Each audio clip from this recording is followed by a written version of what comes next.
I turned to finding fulfillment in something. I think we all really, really want to be fulfilled. We want people to like us. We want to be happy. Those are all good things, great things to want. But I was seeking for those things in empty outlets. I remember just thinking, I was so fulfilled by success. That's what it was all about for me. I was like a 7th grader, and I was like, I know I want to be a doctor. This is what I want to be. You make lots of money, lots of people like you, and you have a big house, and 3 cars, maybe 4. You know, it's like all great things that I wanted. But I want to think about, I was trying to think about how miserable I was too, and trying how to explain that to people. I came up with this weird kind of analogy, so if you get grossed out, I apologize.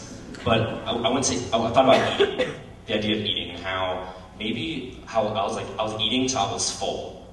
I was eating so much food to the point where I was full. It's almost to the point I wanted to vomit, you know? And what happens when you eat that much? Okay, you feel full at that point in time, you know, you feel satisfied, you're like, yeah, my belly's full, I feel good. But what happens? Your stomach stretches out, right? I'm a science major, so I like this kind of stuff. I love this. Your stomach stretches out, right? And the next time you eat, you have to eat more food. More food to fill it. And that time that you're eating again, you're going to eat until you're full.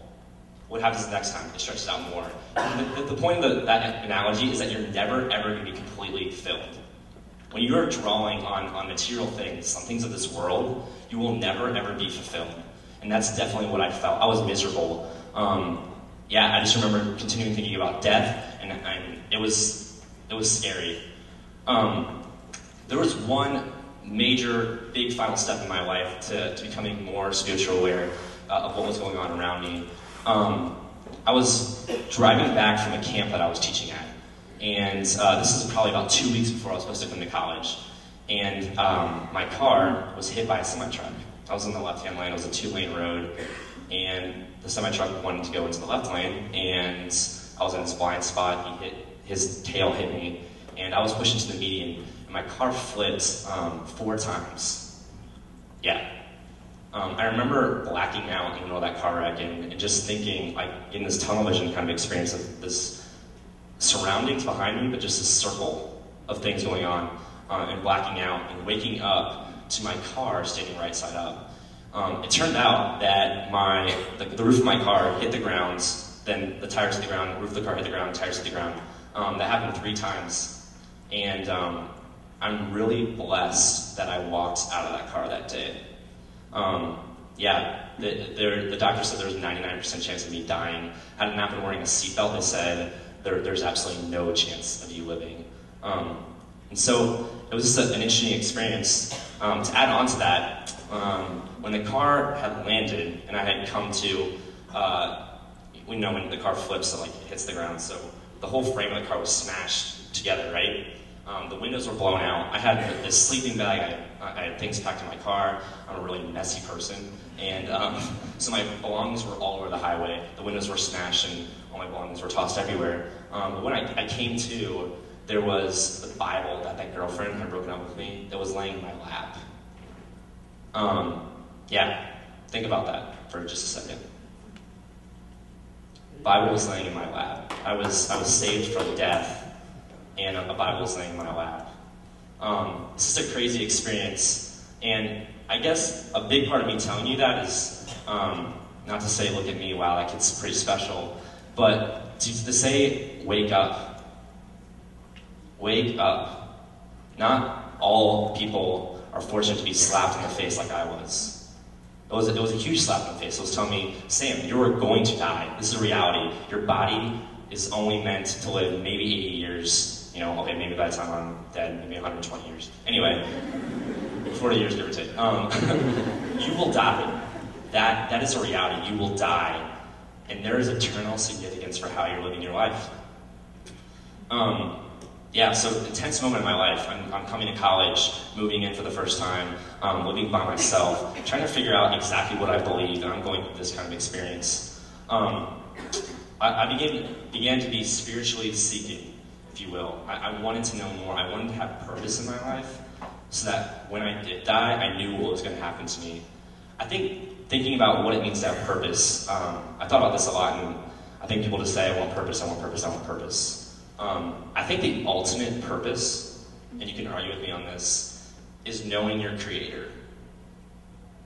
Okay, just thinking about that, like, what does it mean to know your Creator? I think it's just a huge, huge thing. We don't know, at that point in my life when I was a secular person, I didn't relate to that. I didn't know my Creator. I didn't know my purpose. I didn't know what I was made for. I didn't know what I was supposed to be doing in my life. And that's why you'll hear a lot of people say, I was lost.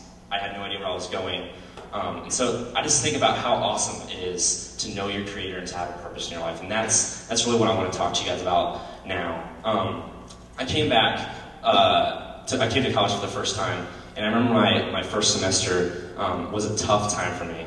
I didn't know what I believed exactly. I knew whatever I believed was probably wrong, because I just had lived this life of turmoil and stress. But I knew, I didn't know what I believed.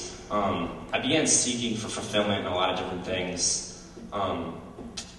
And it was just a really hard time for me. I remember being in relationships with people, friendship relationships and, relationships with women specifically, and just really thinking to myself that I did not know how to love these people.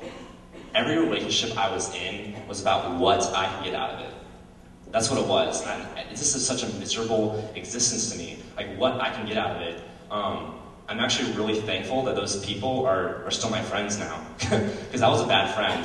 I was not a good person to probably be hanging out with. It was, for me, it was all about, how can I impress these people? How can I make them like me so I can get something from them? It was like, how can I, okay, I got one for you. Let me shotgun that beer for you. Yeah, that'll impress you. That'll make me, feel really good about myself. And that's kind of the attitude I had.